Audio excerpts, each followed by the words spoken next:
Atenção, turma!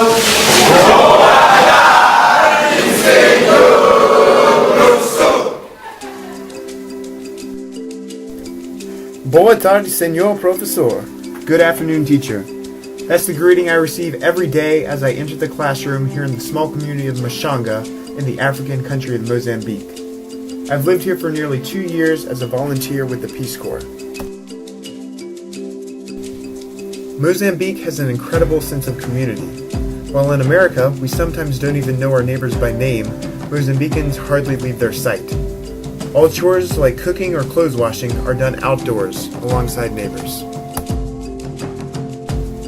No one waits for an invitation to visit your house, and no one schedules lunch dates to make sure they have time to see you. They just show up. With such an open and tight-knit community, there's never need for a babysitter. You know your kid will always be taken care of. It really feels like a massive family, and it's the family I was welcomed into from day one. While Mozambique is rich in culture, it's also one of the poorest countries in the world. Out of 187 countries ranked in the United Nations Human Development Index, Mozambique was near the bottom at 185th, beating out only Niger and the Democratic Republic of Congo. Years of Portuguese colonization, followed by a gruesome civil war, left Mozambique a sharp contrast to the positivity that it radiates today. But its scars still show, and one of the most obvious ways is in the education system, where I work. By 1997, 5 years after the Civil War ended, 90% of Machanga residents had received no formal education at all, and only 0.2% had studied beyond primary school. Needless to say, most kids who pass through my school are first-generation graduates and their families. And while access to schooling has greatly improved, isolation and a modest $3 annual fee keep many from studying beyond 7th grade. As an 11th grade teacher, I work with a minority able to study in secondary school. Many come from distant rural communities and board in our dormitory. I too attended a boarding school in the 11th and 12th grade, a colossal megastructure called the South Carolina Governor's School for Science and Mathematics, now complete with laboratories, gym, computer lab, and basketball court.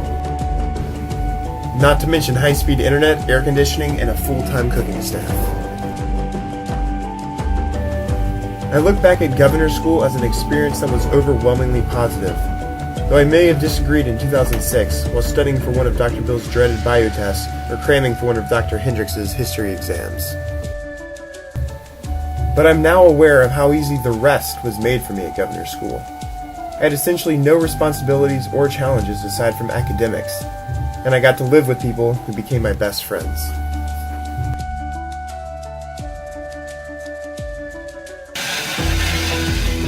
Back in Machanga, I've become aware of just how easy I had it by witnessing the expectations and conditions of the students that live in the dormitory.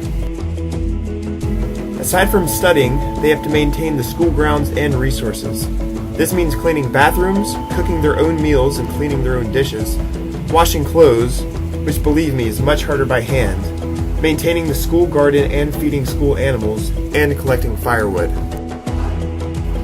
The last of these, collecting firewood, is the greatest burden. They must wake up early on Saturday to make a 3-hour round-trip journey to the forest, of course carrying heavy wood on their heads half the way. If they don't get wood, then they don't cook, and they don't eat.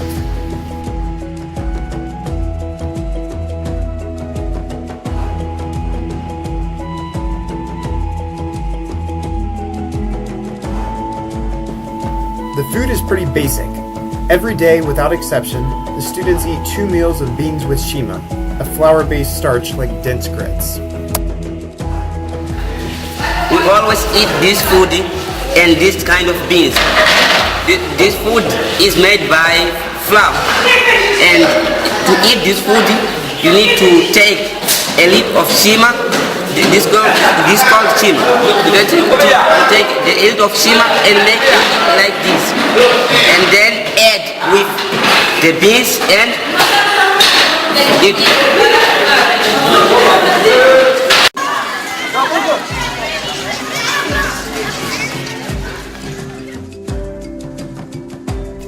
Electricity has entered the town of Machanga within the last few years and has allowed me the use of many modern conveniences at home. However, the classrooms and dorms are still dependent on a generator, and its scarce, dim lighting doesn't do much to create study areas. It illuminates a pair of light bulbs in 2 classrooms, both reserved for 12th grade. As I teach 11th grade, darkness is a problem every winter as the days shorten. This is my classroom 20 minutes into the last period of the day. Because students can't even see the board, many teachers simply don't teach last period during the winter. Back in their rooms, students have lighting, though neither its consistency nor intensity is very impressive. But you'll notice that lighting isn't the only thing lacking in their bedrooms. Many of them have no beds. Although there are more than enough bunks, roughly a third of the students at my school sleep on the floor because there aren't enough mattresses for everyone. A bunk with no mattress is simply no good. So some students sleep on straw mats, some share mattresses, and others use mosquito nets as cushions.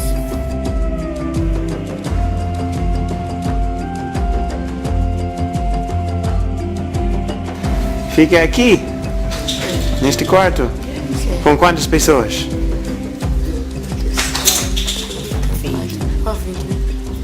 20 pessoas? Ah. Então tem colchão? Onde dorme? Aqui? Tem esteira? Sim. Tem esteira? Então, é confortável dormir assim? Não. Explica. Dói, às vezes quando acorda, com manchas na cara, cheio de bexiga. Seria melhor com uma cama? Sim. Yeah.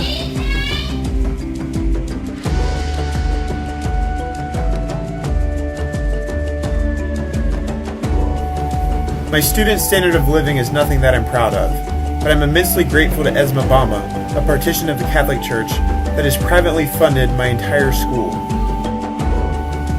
Without Esma Bama, it wouldn't be possible to study beyond 10th grade in the entire district, and yet another generation of Mozambican youth would be denied access to education. But of course, the need continues. Even living here, amongst the poverty that keeps kids from going to school, I still have to remind myself that the deprived history of the Dark Continent should not anesthetize my desire to respond to the need. I should not accept it as just the way it is over here. Because in only 2 years, I've seen positive change in Machanga, and I only hope to accelerate it. Everyone deserves a first chance.